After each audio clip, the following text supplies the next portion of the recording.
começar a apresentar o pregador, e depois da pregação ele vai estar cantando mais um canto, né? Nós vamos orar. Pai Santo, queremos te agradecer pelo privilégio, pela oportunidade de estarmos aqui na tua casa, apesar de nós, dos nossos problemas, das nossas dificuldades, das nossas limitações, mas a misericórdia do Senhor tem sido sobre nós. O Senhor tem nos conduzido e nos trazido em paz e segurança, nos dado a oportunidade de estarmos na tua casa adorando ao Senhor. Muito obrigado, Senhor Deus, pelo cuidado que o Senhor tem tido conosco e com as outras pessoas também. Toma-nos em tuas mãos, toma essas pessoas que estão com dificuldades, com problemas, enfermos, enlutados, pessoas que estão entristecidas, que estão passando por dificuldades das mais variadas formas. Toma todos em tuas mãos, Senhor. Continua cuidando, continua sustentando, continua abençoando, continua fortalecendo, dando esperança, dando força para que cada um de nós estejamos dando continuidade nessa vida, apesar das lutas que enfrentamos e que enfrentaremos. Cuida de todos, Senhor. Anima-nos a todos e tenha compaixão e misericórdia de nossas vidas. Perdoa os nossos pecados e ser, Senhor Deus, a cada dia o nosso refúgio, a nossa fortaleza, o nosso socorro bem presente nos momentos de angústias e tribulações em nossas vidas. Recebe nessa manhã, Senhor, o nosso culto, o nosso louvor, a nossa adoração, e continua no meio de nós por todos os dias de nossas vidas, porque sem Ti nada somos, nada podemos fazer, mas o Senhor é tudo para nós e é tudo em nós, e é nisso que depositamos a nossa fé, confiança e esperança, porque o Senhor é o Deus que tudo pode e que nos ama profundamente. Em nome do Teu Filho Jesus te pedimos e agradecemos. Amém. Bom dia, amados. Bom dia. Tudo bem com vocês? Amém. Antes de mais nada, dizer ao pastor que nós estamos orando pelo Senhor, pela sua família, sentimos muito pela sua perda, e que Deus continue fortalecendo a fé no Senhor, pela sua família, esteja dando consolo, e vocês saibam que Deus é soberano, Ele sabe o porquê de tudo, Ele tem propósito para todas as coisas, amém? Que Deus esteja confortando o coração de vocês. Estamos com o Senhor, amém, igreja? Amém. Tão bonito ver a igreja cheia, irmãos. Olha lá, muito lindo. Maravilhoso. Nessa época ainda de final de pandemia, né? Infelizmente, eu sempre fui ali da Igreja Batista. Quando começou essa pandemia, era só a gente ali da música, o pessoal ficava lá na mídia ajudando. E a igreja vazia. Triste, triste, triste. Ter que ficar olhando, vamos dizer, pro celular. Muito mais bonito olhar para os irmãos do que olhar para o celular. Muito melhor estar aqui com os irmãos do que com tecnologia. Então eu sou muito grato, porque cada dia que passa nós estamos voltando, e temos que ser gratos a cada volta, a cada dia que tem passado, que Deus tem nos ajudado, tem nos permitido estar aqui. Então se nós estamos aqui, porque Deus tem um propósito para a gente. Nós estamos aqui a todos. Então, cuidemos do nosso propósito, cuidemos de nós, do que iremos falar, do que iremos principalmente pensar. Certo?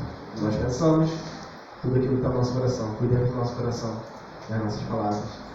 Amém? Para isso precisamos buscar a Deus. Uma música que a gente vai cantar aqui relata a história de Abraão e de Isaac. Diz sobre fé e razão. Na passagem, Deus fala para Abraão para ele entregar o seu filho. E eu não tenho filho, mas eu tento imaginar como se fosse algo muito importante para mim. Eu acredito que vocês têm filho, é algo muito precioso. Então, eu tento me colocar no lugar de Abraão se eu tivesse, vamos dizer, meus pais, se eu tivesse que perder minha família. Michael, eu estou pedindo para você entregar sua família por amor a mim. O que eu faria? E será que eu faria igual Abraão? Entregaria minha família porque Deus estava pedindo? Eu ficaria entre a fé e a razão. A fé me diz para eu ir, para eu entregar tudo para Jesus.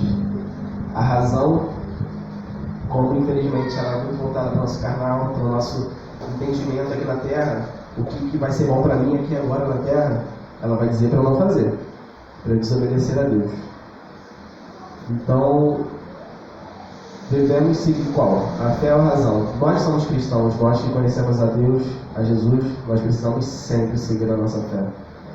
Sempre seguir, por mais difícil que seja, por mais que seja difícil de entender, nós precisamos seguir e obedecer a palavra de Deus.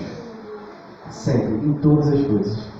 Deus é soberano, Deus entende de todas as coisas. Quem somos nós para julgar o plano dele, o seu pedido? Não somos ninguém. Então estejamos sempre, irmãos, sempre optando pela fé, optando pela obediência a Deus. O próximo cântico está no número 93. Eu pedi para os irmãos se colocarem em pé para estarmos cantando junto essa música.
Quando dizer não é opção,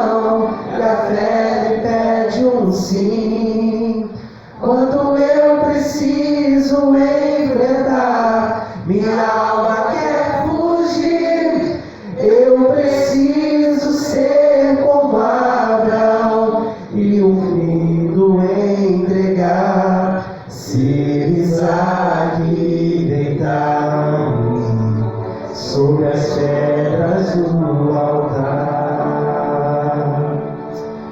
Então, irmãos, podemos realmente estarmos nos entregando inteiramente e confiando inteiramente no nosso Deus. Não é 90%, não é 95%, mas 100%. Ao invés de estarmos confiando em nossa própria sabedoria, estejamos confiando naquele que tudo criou, naquele que estará conosco sempre lá na eternidade. Ele que nos deu a chave da vida eterna, então precisamos estar confiando sempre nele. Amém? No próximo canto estaremos entoando agora assim quanto o número 59, Descansarei, que fala que, independente das tempestades da nossa vida, vou citar agora a semana do pastor Edgar, que infelizmente perdeu seu irmão. Coisas difíceis acontecem, nós não temos poder sobre isso. O que nós simplesmente podemos fazer é descansar nas mãos de Deus. Não adianta a gente se desesperar, não adianta fazermos nada. Nós não temos o dom da vida, não podemos estar ressuscitando ninguém que nós perdemos. Simplesmente podemos confiar e descansar em Deus. Amém?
Senhor, muito obrigado, Pai, por podermos descansar no Senhor, Pai. Obrigado por ser o nosso refúgio, nossa fortaleza. Obrigado por podermos confiar no Senhor, Pai. Obrigado por podermos estar descansando, lançando nosso fardo, Pai, sobre Ti. Obrigado por cuidar de nós, por ser amor, por dar seu amor, seu cuidado, Pai, por dar o seu zelo.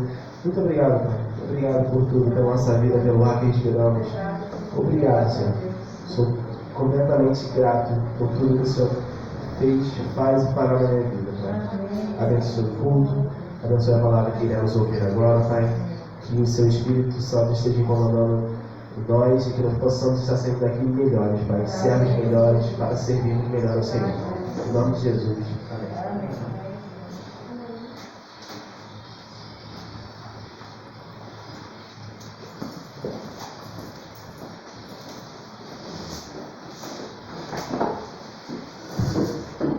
Irmãos, ainda quero concluir a justificativa da retirada de Marivânia. Ela é a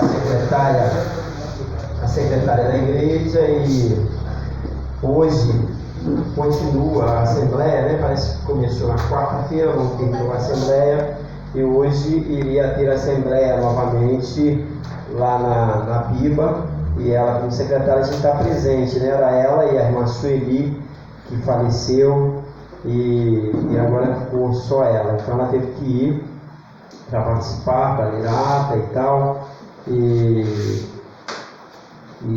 se não tiver terminado, quando terminar o culto aqui, se tiver terminado ela vem pegar, se não, os irmãos que quiserem participar do restante estão aí avisados, tá bom? Então eu quero convidar o Ian, que é o nosso pregador de hoje, o Ian que sempre está aí nos atendendo de bom grado e que provavelmente ele vai ser escalado para tirar minhas férias.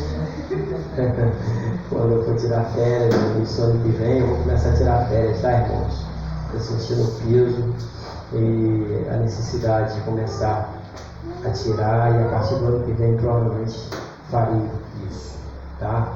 E o Ian é um das pessoas que tem nos atendido aí, né? Vocês já conhecem e tal, e ele, conta com ele para nos ajudar nisso também.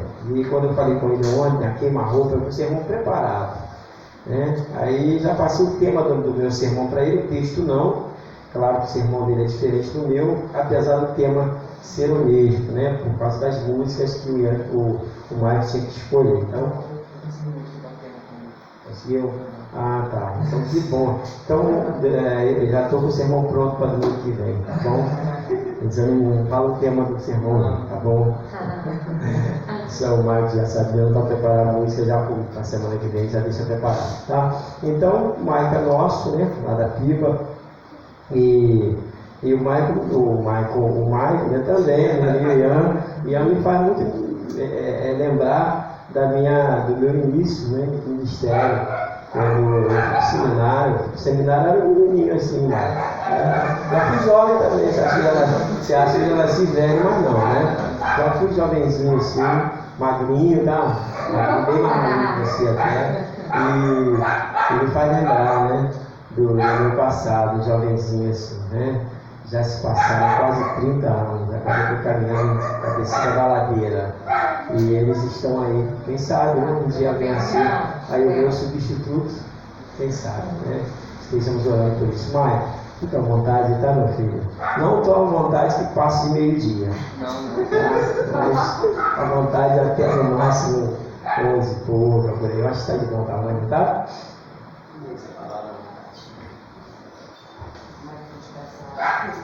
Troca forte. Obrigado, sabe? Bom dia, irmãos. Bom dia. Já vou aproveitar e beber essa água aqui. Sempre uma alegria estar com os irmãos, poder trazer um pouquinho da palavra de Deus, refletir um pouco sobre alguma porção da palavra de Deus. E seja chamando com antecedência, seja aqui uma roupa, a gente tem que estar pronto, né? Senão já viu.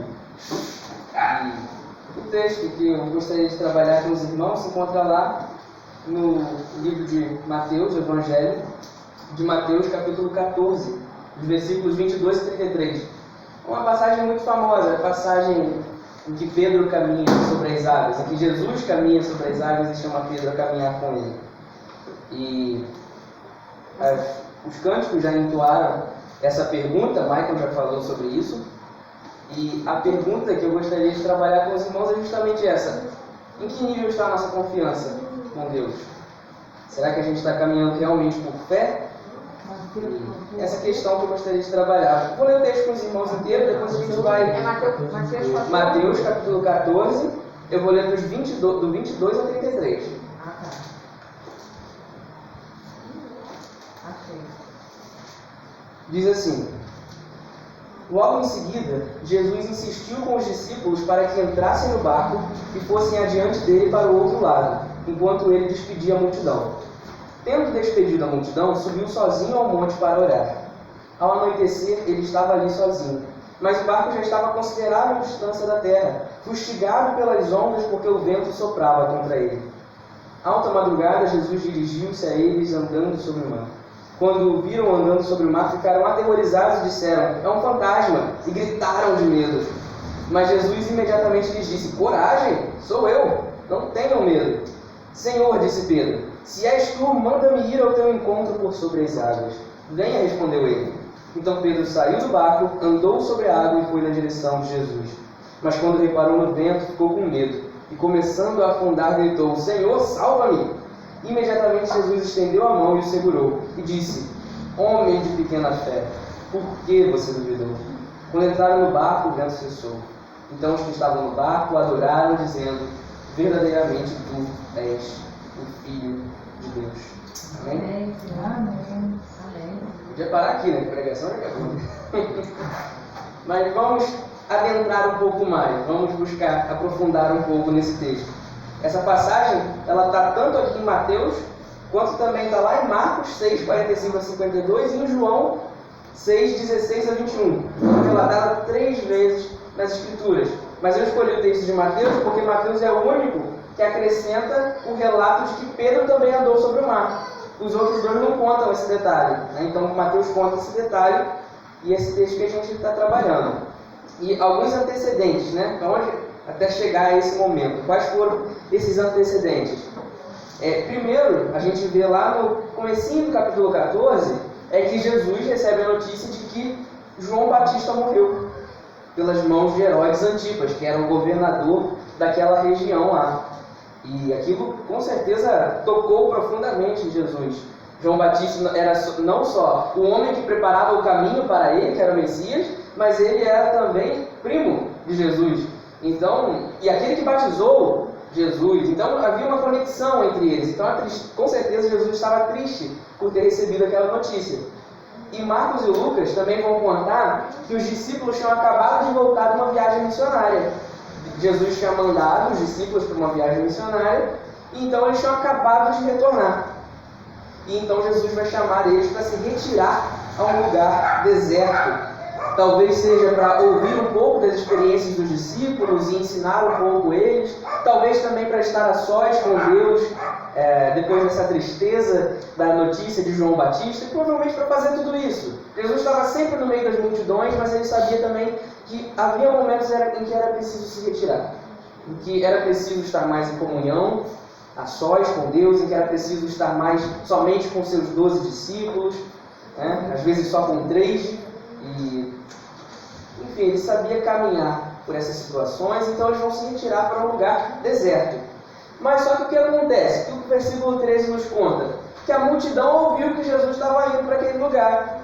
E a multidão, cheia de enfermos, cheia de doentes, cheia de pessoas talvez com problemas endemoniados e tudo mais, ou outras pessoas que somente queriam ouvir os ensinos de Jesus, vão então seguir essa multidão.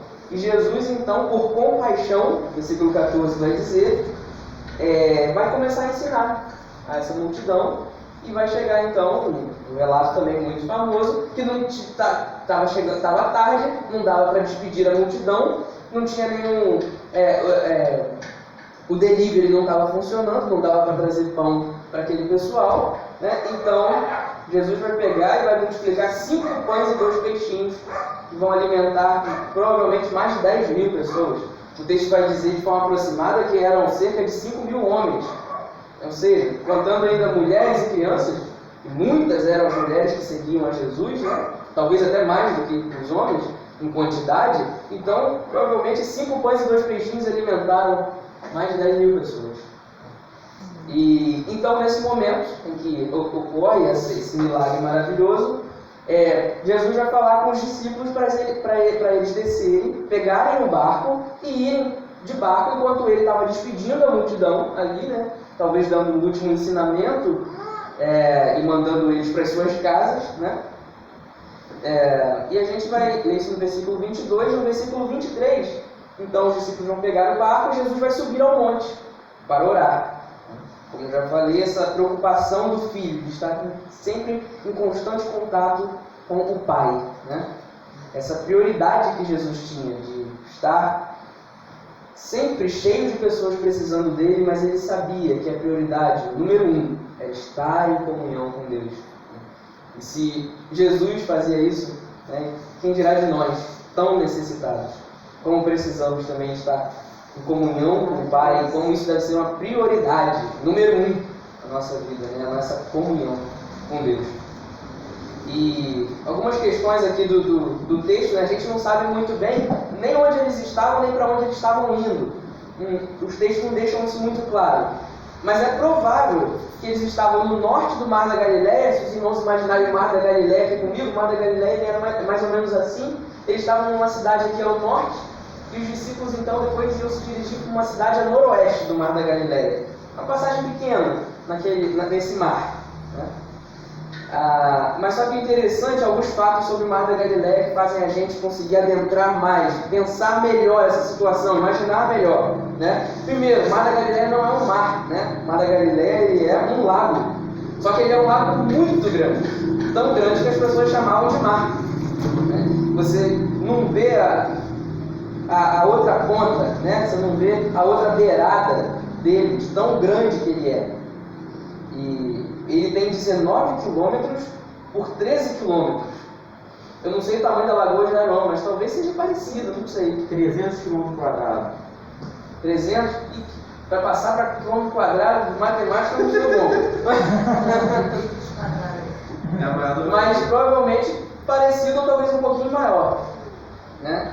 E esse Mar da Galileia, né, que na verdade é um lago, ele também é chamado na Bíblia de Lago de Genezaré ou de Mar de Tiberíade, porque tanto Genezaré e Tiberíade eram cidades ao entorno.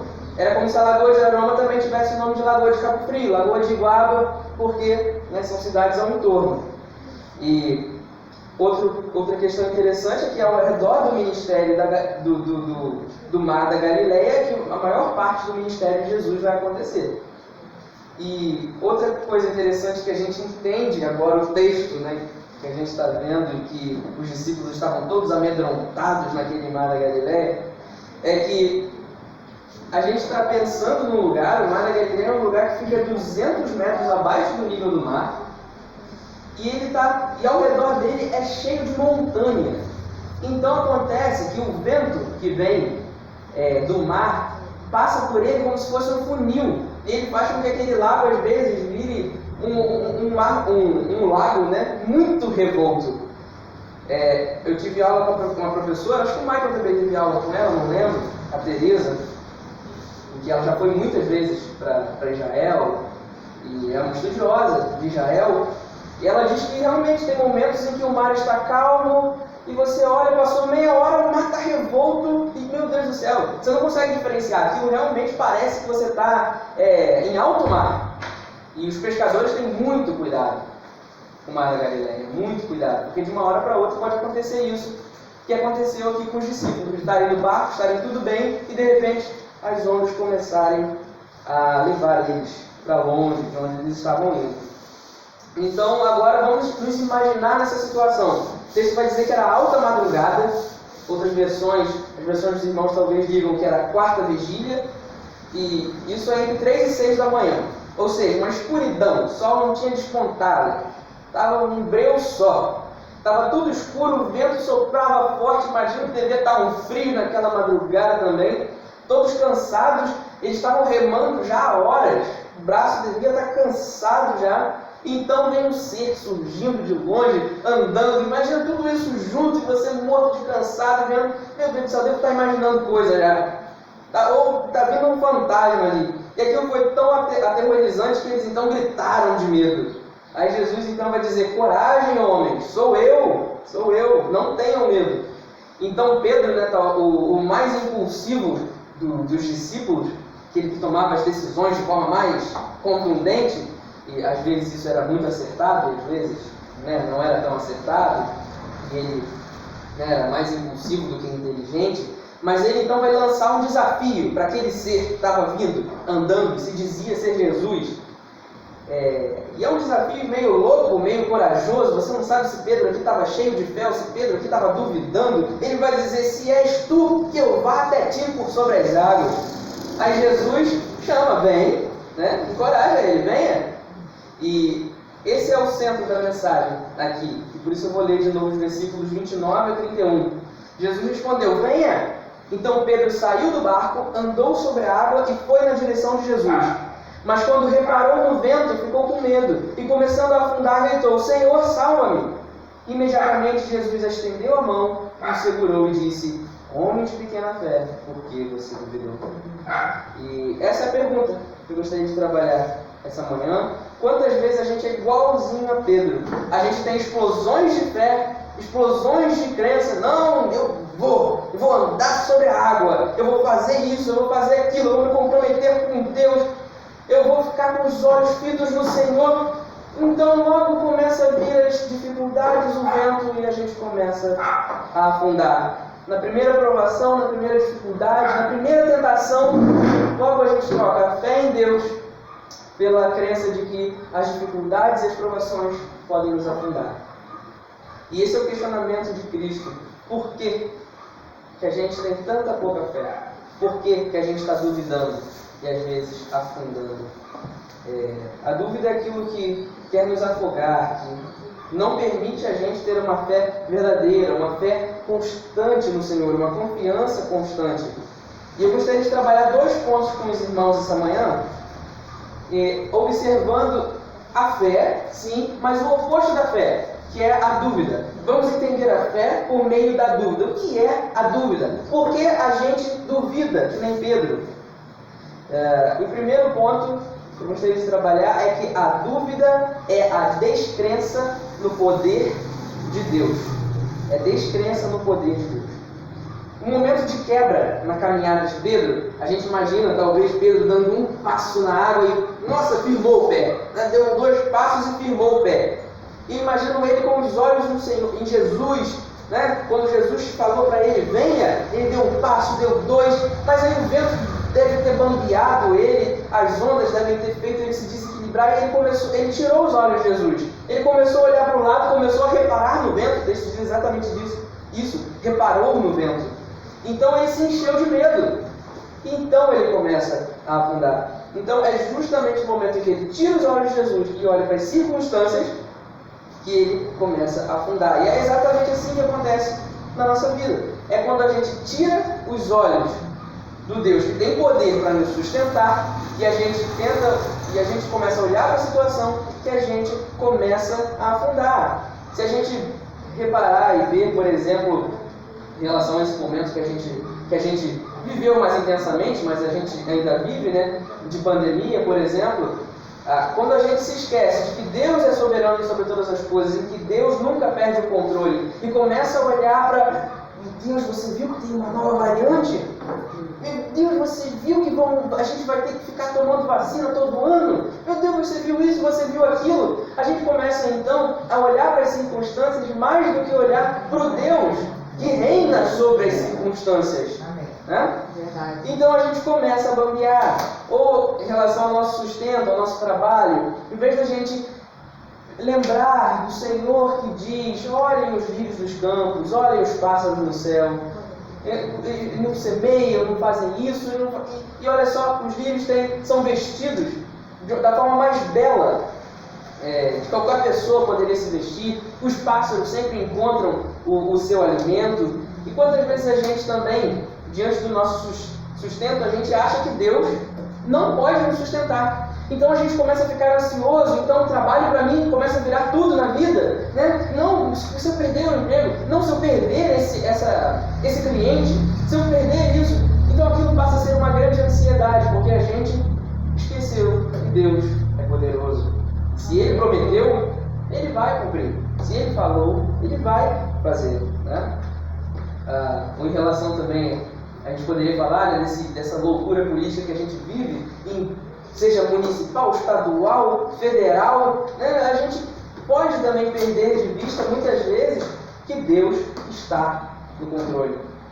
Se a gente perder de vista que Deus está no controle, a ansiedade vai aumentar, o desespero vai ganhar espaço, e então a gente vai afundar em descrença, a gente vai afundar no desespero. Mas nós somos pessoas, a gente é muito teimoso, né? A gente entende, tá bom, é só não tirar os olhos de Jesus que eu vou ficar firme. Mas a gente é teimoso, a gente tira os olhos de Jesus, a gente caminha firme um passo, dois passos, depois a gente já está tirando os olhos de Jesus. E essa nossa insistência se dá porque a gente não reconhece a nossa incapacidade. A gente até acredita em Deus. A gente até acredita que Deus é poderoso. Não, Deus é poderoso. Mas a gente ainda acredita muito em nós mesmos também, em nossa própria força. Então Deus se torna o nosso plano B. Não, o meu plano A é eu vou me sustentar, eu vou fazer tudo o que eu preciso, eu vou resolver essa situação difícil, eu vou lidar com esse pecado, eu vou lidar com essa tentação, eu vou lidar, eu. A gente não entendeu que a gente não é capaz. E por causa disso, se algo der errado, aí eu corro para Deus. Né? Ih, deu errado, eu não estou conseguindo, a situação está difícil, aí eu vou procurar a Deus. Né? Então a gente ainda confia muito no nosso próprio esforço, no nosso próprio braço. É isso que a gente precisa fazer. Deus precisa ser sempre o nosso plano A.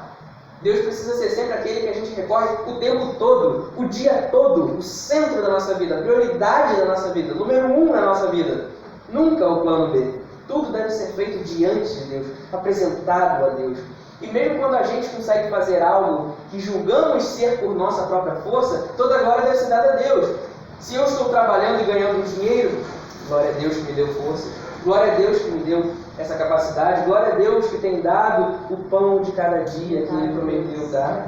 Né? Então, a saúde é a mesma coisa. Eu estou com saúde porque eu me cuidei. Sim, mas porque Deus cuidou de você.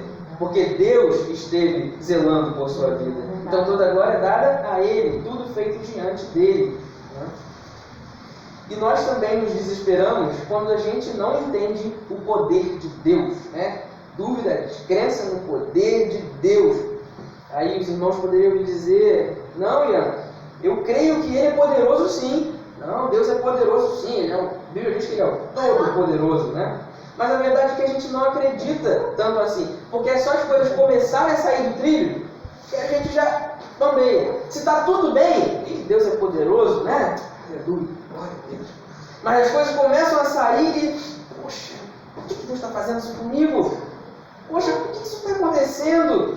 A gente duvida, como se Deus tivesse perdido o controle da situação, como se Deus não estivesse olhando para a gente duvida do poder do Senhor. Então a gente precisa se recordar que Deus sempre é poderoso, sempre é o Todo-Poderoso.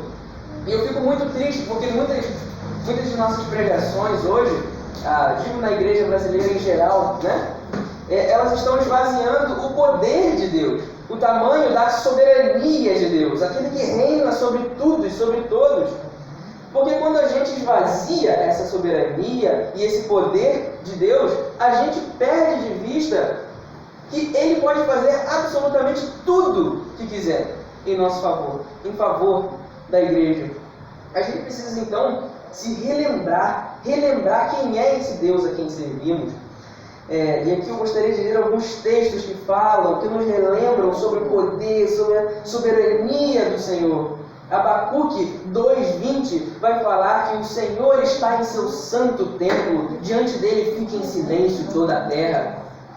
Ele é o soberano, ele é o rei sobre todas as coisas. O trono dele não está em cima dessa terra, está em cima de todo o universo, de toda a criação.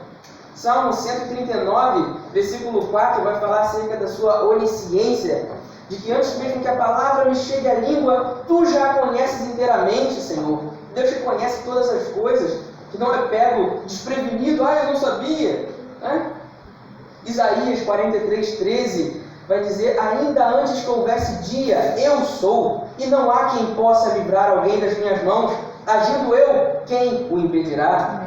Então o Senhor se colocando como todo-poderoso. Se eu agir, ninguém pode, o mundo inteiro se colocar em oposição. Vai acontecer.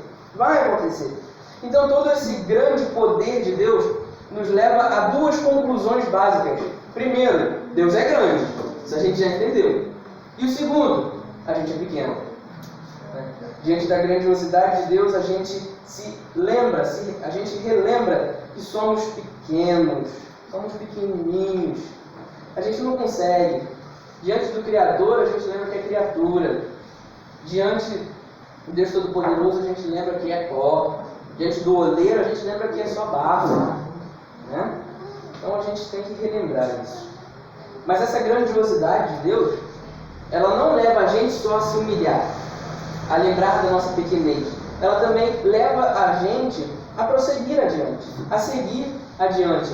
Porque essa é a noção que a gente leu lá em Isaías, né? Se Deus faz, quem pode impedir? Né? Mas espera aí, e se esse Deus que faz, que é todo poderoso, que ninguém pode impedir, está do meu lado, diz ser meu Pai, então o que pode ficar à frente dos planos dele para a minha vida, para a nossa vida, para a igreja do Senhor? Absolutamente nada, absolutamente nada. Paulo vai dizer com toda a confiança no poder de Deus que o salvou, lá em Romanos capítulo 8, versículos 28 a 31, diz assim: sabemos que Deus age em todas as coisas para o bem daqueles que o amam, dos que foram chamados de acordo com o seu propósito. Pois aqueles que de antemão conheceu, também os predestinou para serem conformes à imagem de seu Filho, a fim de que ele seja o primogênito entre muitos irmãos. E aos que predestinou também chamou, e aos que chamou também justificou, e aos que justificou também glorificou. Que diremos, pois, diante dessas coisas? Se Deus é por nós, quem será contra nós? Isso aqui é o versículo de Romanos que enche o nosso coração, né? O Deus que operou poderosamente a salvação em nós, que operou, opera e há de operar, né? Ao nos chamar, ao nos justificar, ao nos glorificar, futuramente fará, né? Mas já nos é prometido em Cristo Jesus. E se Deus faz, quem será contra nós? E então, um dos motivos para a gente não ver a ação de Deus agindo em nosso meio hoje, talvez como a gente já viu outrora, como a gente gostaria de ver, é que a gente se esqueceu que Deus é poderoso. A gente diminuiu o poder dele, então a gente diminui o poder de ação da igreja. A gente diminui as nossas capacidades. Na verdade, as capacidades de Deus que operam através de nós, né? E infelizmente a gente perdeu aquela santa reverência de temer e tremer diante da presença daquele que é o Criador, daquele que é o Salvador, daquele que é o grande. Né? E sempre que a gente perde de vista esse temor e esse tremor, a gente também perde a confiança. A gente perde a confiança. A fé num Deus que não é tão poderoso assim. A fé num Deus que ele é forte, mas nem tanto assim. É uma fé que acaba rápido. É uma fé inconstante. É uma fé que esmorece fácil. E a gente passa então a buscar outros deuses, falsos deuses, em quem confiar, em quem depositar a nossa confiança. A gente começa a buscar outras coisas para se apoiar, né? Um exemplo é quando a igreja passa a esquecer do poder de Deus, então ela passa a querer confiar nos poderes da terra. Então ela começa a fazer conchavo com o prefeito, com o vereador, com o governador, porque não, a gente tem que garantir os direitos e fazer isso, fazer aquilo, querendo garantir uma vaguinha, né? Uma igreja que se perdeu, não entendeu que ela não precisa de nada disso, ela não precisa entrar nos jogos partidários, porque Deus prometeu que nem mesmo as portas do inferno podem prevalecer contra ela, né? E então sempre que a gente perde essa ideia do poder de Deus, a ansiedade também começa a aflorar, né? Como eu já falei, a gente passa a querer, a gente segura o trabalho, né? Como se fosse tudo para a nossa vida.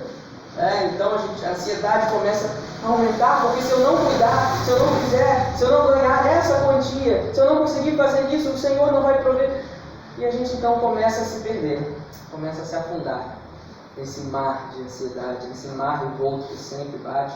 Ou até mesmo em questão de tentações, né? Quantas vezes a gente pensa, não, eu sou muito ruim, não, a minha mente está muito suja, meu coração está muito sujo, eu não consigo fazer aquilo que eu me proponho a fazer, né?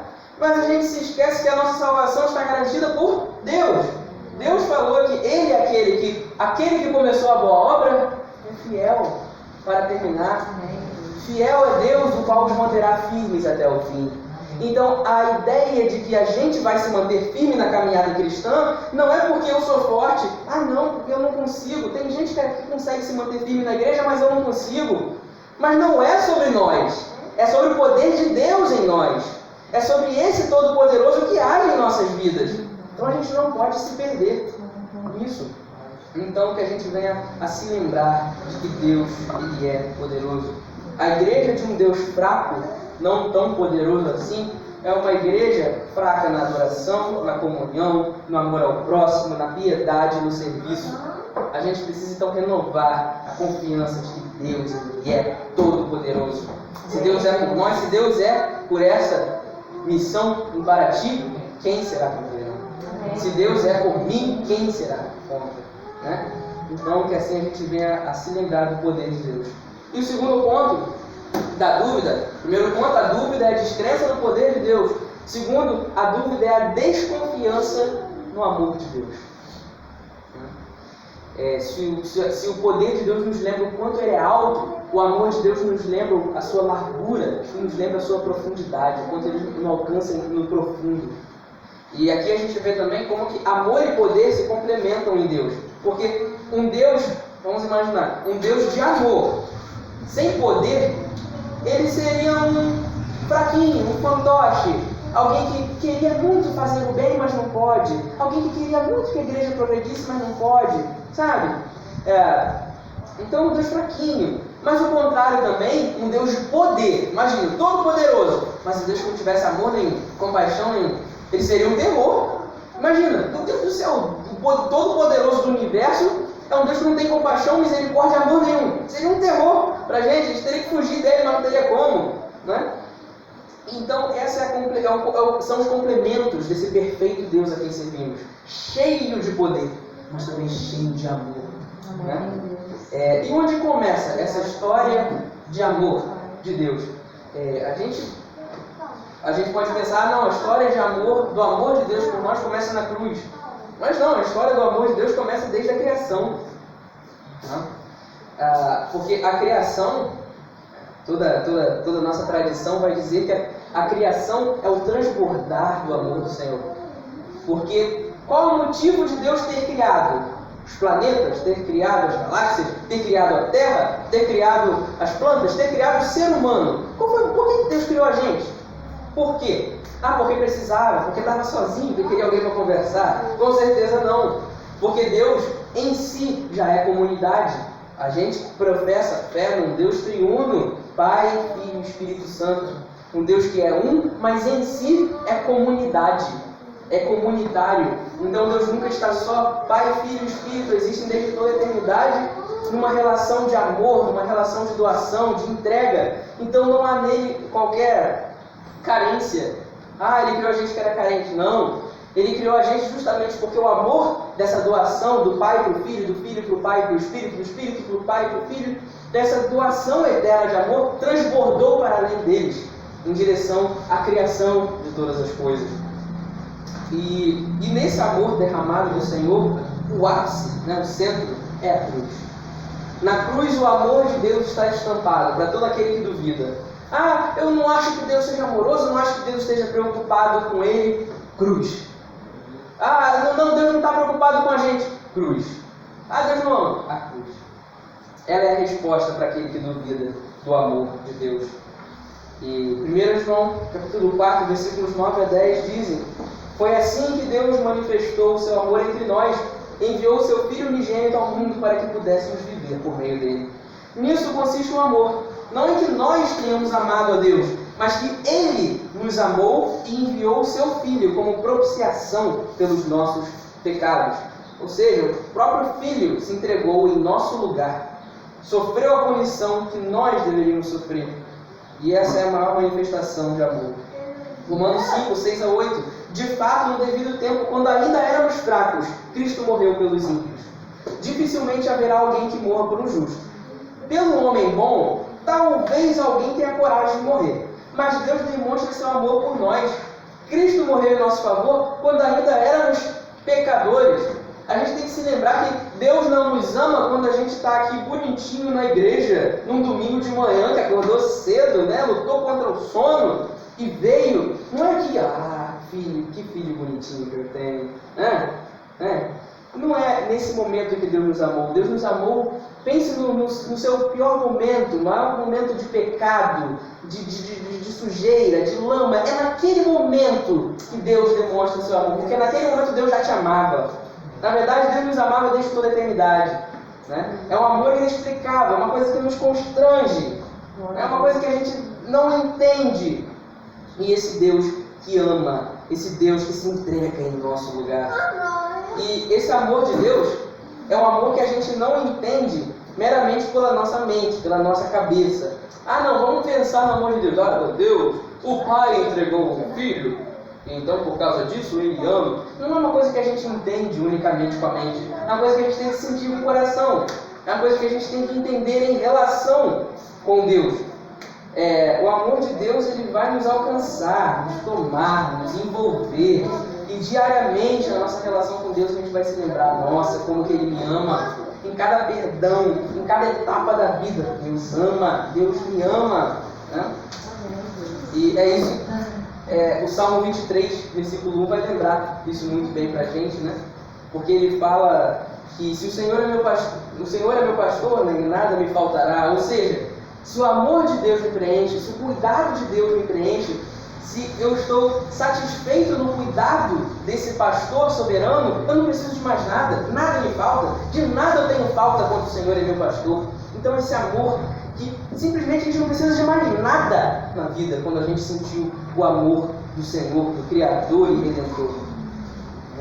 Então a gente perde a nossa fé e começa a afundar que nem Pedro, quando a gente se esquece que o amor de Deus por nós é maior que o nosso pecado.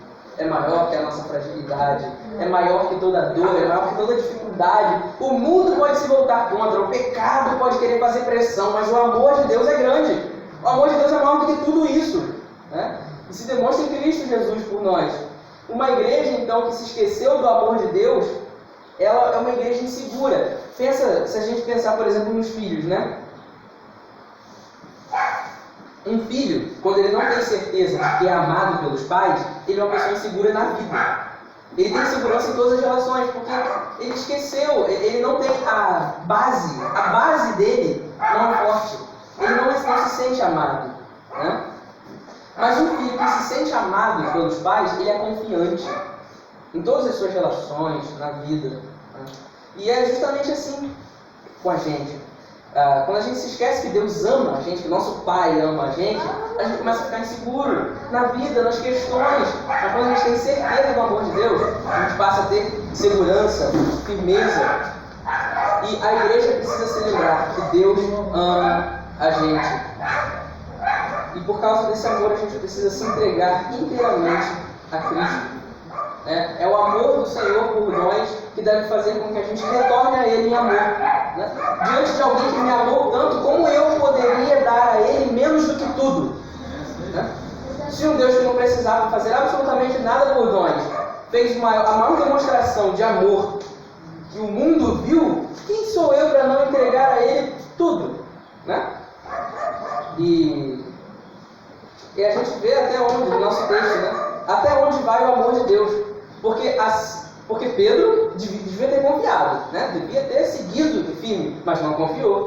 Mas teve momentos de fraqueza, teve momentos de queda, e ele começou a afundar. E assim que ele gritou por socorro, o que Jesus fez? Afunda aí, você tem pouca fé. Não, afunda aí porque você tinha que ter confiado, Eu falei que você confiou, eu falei que você viu, você não confiou, agora está afundando. Não, Jesus ele vai estender a mão. Pedro vai gritar, socorro. E Jesus então, o texto vai dizer imediatamente. Jesus vai então estender a mão e vai segurar ele. E que a gente venha louvar a Deus, né, pelas incontáveis vezes que o Senhor não nos deixou chegar no fundo do poço. Verdade, Deus. Pelas incontáveis vezes que a gente estava lá cheio de ansiedade, cheio de desespero, o Senhor Verdade, Senhor. nos lembrou quem Ele é, nos lembrou do seu cuidado. Quantas vezes a gente estava lá afundado em pecado, sentindo a nossa culpa, sentindo a nossa sujeira, e Deus falou: não, eu amo você. Estendeu a mão poderosa e disse: não, eu te faço nova criatura. Eu te faço. Glória a Deus, Pai. Que a gente louve esse Deus, que a gente se lembre então desse Deus poderoso, desse Deus amoroso. E esse é o grande segredo que todos os grandes santos homens de Deus, ao longo de todos esses 2000 anos de cristianismo, eles sabiam muito bem. E qual é esse segredo deles? Eles sabiam que Deus não rejeita o pedido de socorro de um de seus filhos. Então, confiantes nesse Deus que ouve, nesse Deus que é Pai, nesse Deus que ama, não hesite em clamar. Não hesite em clamar. A gente vive hoje, às vezes, uma igreja que se apega a formalismos de culto, de regra, de ritos, e que parou de clamar, que parou de querer ir mais fundo, que parou de querer se relacionar com esse Deus de poder e de amor. Ou quantas vezes a gente, nossa vida pessoal também, a gente se acostumou com uma vida de relacionamento medíocre, mediano com Deus. Não, tá bom o jeito que eu estou vivendo com Deus. Não, não está bom. A gente tem que aprender a voltar a clamar, a gritar por Deus, a chorar diante de Deus. Deus, essa situação está muito difícil, está muito dura, mas o Senhor é poderoso e amoroso, então eu estou aqui diante do Senhor, me volto ao Senhor em oração. O Senhor sabe a dor do meu coração, o Senhor sabe o que eu estou passando, mas o Senhor é fiel, o Senhor é poderoso, o Senhor é amoroso. Então, com essa imagem desse Deus poderoso e amoroso, a gente tem que voltar a renovar a nossa vida de oração. A gente tem que voltar a ser pessoa que prioriza a oração com Deus. Tirar um tempo específico. Ah, mas eu oro o dia todo assim em mente com Deus. Mas separe um momento específico do seu dia. Cada um tem seu tempo, né? 1 hora, meia hora, 15 minutos, não sei. Separe um tempo. Para Deus, não, esse momento aqui, eu fecho a porta do meu quarto e abro meu coração para falar com Deus.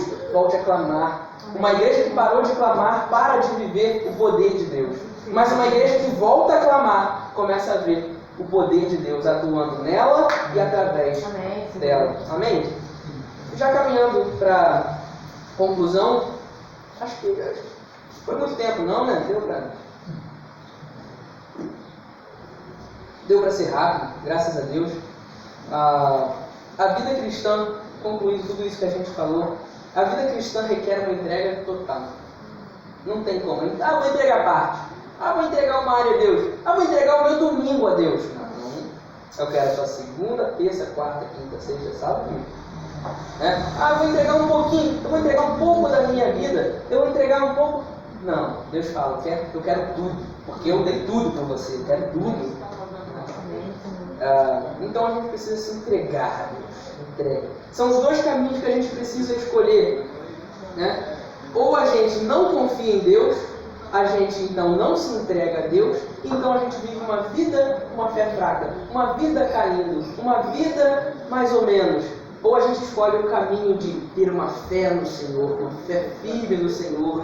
E uma fé firme não é uma fé que está acima das situações, não, é uma fé que passa pelas situações de joelho, é uma fé que passa, sabe, vai ser machucada, né? A fé que é firme é aquela que é abalada, é aquela que é machucada, é aquela que você duvida, mas você confia, você duvida, mas você vai, você não sabe o que é do amanhã, mas você dá o próximo passo, né? Então essa vida de fé é uma vida de entrega, então essa vida de entrega é uma vida de perseverança, é uma vida que persevera, que cresce em santidade ao Senhor a cada dia. E talvez a causa das nossas constantes derrotas, talvez alguns dos irmãos estejam em constantes derrotas sobre algum pecado, você leu na palavra que te incomodou, e poxa, eu não consigo lutar contra esse pecado. Ou talvez uma inquietação está muito grande no seu coração, poxa, tem uma questão aqui que está acontecendo que eu estou tão triste, e essa inquietação está me fazendo, não estou conseguindo nem orar direito, não estou conseguindo nem ler a Bíblia direito. Ou vícios que a gente está mantendo e que, caraca, eu não consigo vencer, eu venço 1 mês, 2 meses, volto a cair, eu não consigo.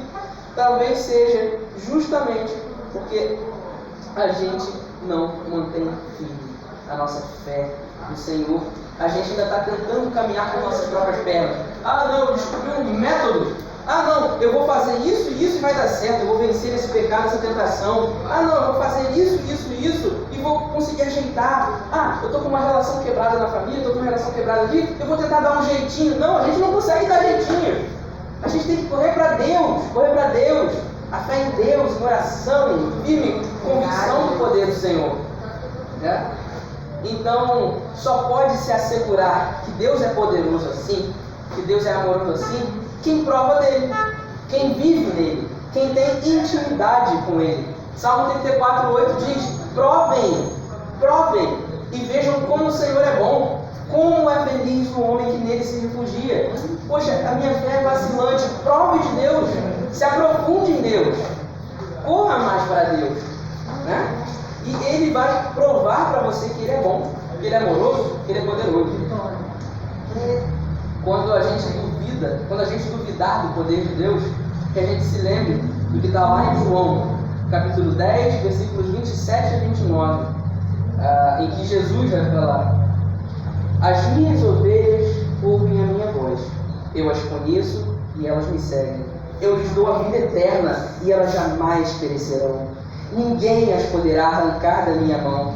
Meu Pai que as deu para mim é maior do que todos. Ninguém as pode arrancar da mão de meu Pai. Eu não sei qual situação está no coração dos irmãos, talvez querendo dizer que você não é amado, ou querendo dizer que Deus talvez não esteja a par da sua situação. Mas que a gente se lembre que somos ovelhas nas mãos de Deus, nas mãos de Cristo, e Ele cuida muito bem. Ele é o bom pastor. Ele é o bom pastor. Todo poderoso e todo amoroso. Todo poderoso e todo amoroso está do nosso lado. Então, a gente tem que fazer de novo a pergunta, né? Eu faço aqui de novo a pergunta aos irmãos: por que duvidas? Homens e mulheres de pequena fé. Assim como Jesus perguntou a Pedro: por que duvidam? Por que duvidam? Que quando a gente duvidar essa semana, na nossa caminhada, em qualquer situação, que a gente venha se lembrar do Salmo 42. Anota aí depois para ler o Salmo 42 e refletir sobre ele essa semana. Porque o salmista se vê diante de muitas dificuldades, muitas tribulações. O salmista naquele momento estava igual Pedro no mar, cheio de onda, de vento. E então o salmista vai dizer para a sua alma, ele vai se perguntar: por que a alma está abatida? Por que você está tão preocupada? E ele vai dizer: ponha a sua esperança em Deus, pois ainda o louvarei. Ele é o meu Salvador e o meu Deus. Então, quando a dúvida bater, diga para a sua alma: a minha esperança está em Deus. Eu ainda o louvarei, mesmo a despeito das circunstâncias. Ele é o meu Salvador e o meu Deus. Amém, irmão? Amém. Que essa tenha sido a nossa confiança a cada dia, que o Espírito Santo possa trabalhar essas questões em nosso coração. Michael vai cantar mais uma música agora. Você ora também, Michael, para finalizar? Não sei se o pastor vai falar mais alguma coisa. Vai, então, o pastor depois ora no final. Que o Senhor possa trabalhar essa verdade no nosso coração. Amém? Amém.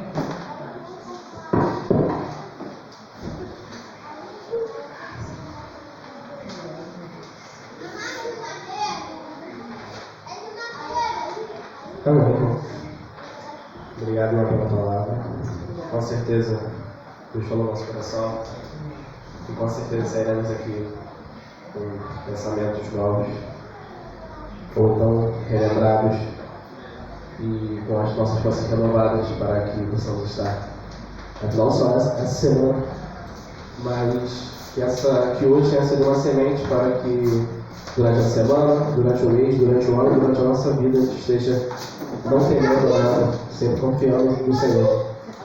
Amém? E exatamente isso que nós vamos cantar agora, diante de um Deus tão grande, nós não temeremos. Se o mar se agitar, se algo não der certo na minha vida, eu vou continuar confiando e não temendo as circunstâncias. Eu tenho um Deus que é muito grande que cuida de mim. Número 40, nada temerei.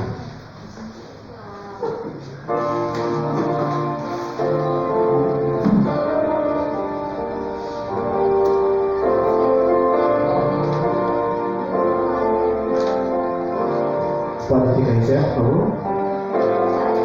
Se o mar se agitar e tudo escurecer e parecer que eu não vou sobreviver, se o meu coração sentir que é o fim, eu vou manter meus olhos firmes no Senhor. Circunstâncias não alteram as promessas do Senhor. Tudo contribui para o meu bem. Céus e terra vão passar, mas o meu Deus não falhará. Seu amor brilhará e sempre cuidará de mim. Nada temerei, eu sei que não estou sozinho. O Todo-Poderoso é meu amigo. Sua voz acalma o mar, faz milagre acontecer. Posso crer e descansar em Deus. Os irmãos trouxeram sua oferta, seus dízimos, quiserem trazer à frente, podem trazer. Se o mar se agitar e tudo escurecer e parecer que eu não vou sobreviver, se o meu coração sentir que é o fim, eu vou manter os olhos firmes no Senhor. Circunstâncias não alteram as promessas do Senhor. Tudo contribui para o meu bem. Céus e terra vão passar, mas o meu Deus não falhará. Seu amor brilhará e sempre cuidará de mim. Nada temerei, eu sei que não estou sozinho. O Todo-Poderoso é meu amigo. Sua voz acalma o mar, faz milagre acontecer. Posso crer e descansar em Deus. Nada temerei, eu sei que não estou sozinho. O Todo-Poderoso é meu amigo. Sua voz acalma o mar, faz milagre acontecer. Posso crer e descansar em Deus.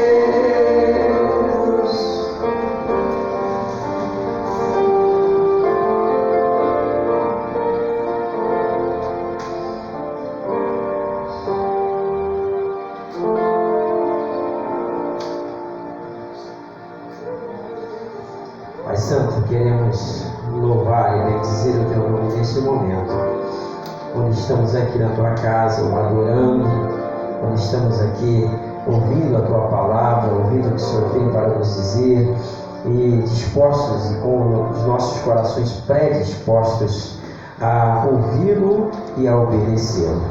Pai, cuida de nós, continua cuidando de nós. O Senhor sabe das nossas limitações. O Senhor conhece os nossos corações e conhece os nossos problemas. Cuida de nós, Senhor. Tenha misericórdia de nossas vidas. que as tuas misericórdias sejam sobre nós e também abrangentes aos nossos familiares, aos nossos amigos, aos nossos vizinhos, aquelas pessoas que temos e teremos contato com elas.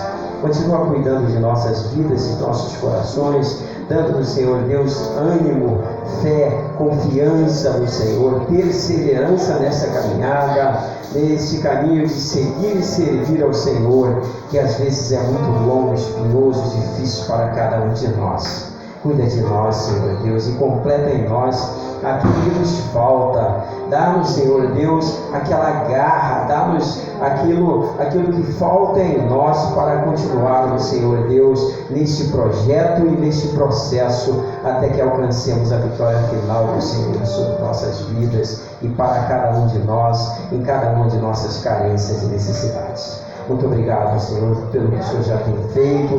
Muito obrigado pela tua palavra que foi ministrada pelo teu servo Ian. Muito obrigado pela missão de escola dominical, de EBD. Muito obrigado por esses cânticos, pela vida do Maicon, dessas crianças que estão aqui e todos nós que estamos aqui. Muito obrigado, Senhor, por esta oportunidade e pelo amor que o Senhor tem para conosco. Lembra-nos disso, Senhor, por todos os dias de nossas vidas, a cada minuto, quando tendermos a fraquejarmos, Senhor Deus, a ficarmos desanimados, a ficarmos deprimidos, a pensarmos que não tem ninguém que nos ama. Que nos lembremos sempre disso, que o Senhor nos amou a tal ponto de enviar o seu próprio Filho para doar a vida por nós, e assim nós tenhamos o nosso ânimo renovado, que sejamos revitalizados, revigorados e tenhamos forças do Senhor e no Senhor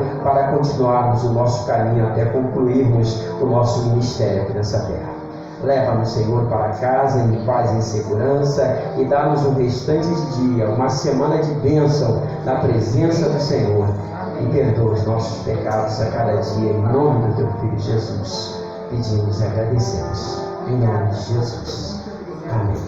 E agora, que a graça e a paz de nosso Senhor e Salvador Jesus Cristo, o amor de Deus, nosso eterno e santo Pai, as consolações e a comunhão do Santo Espírito de Deus, seja com todo o povo de Deus, a começar dessa congregação aqui reunida, a se estender por todos os lugares onde estiver um dos teus servos, ó Deus.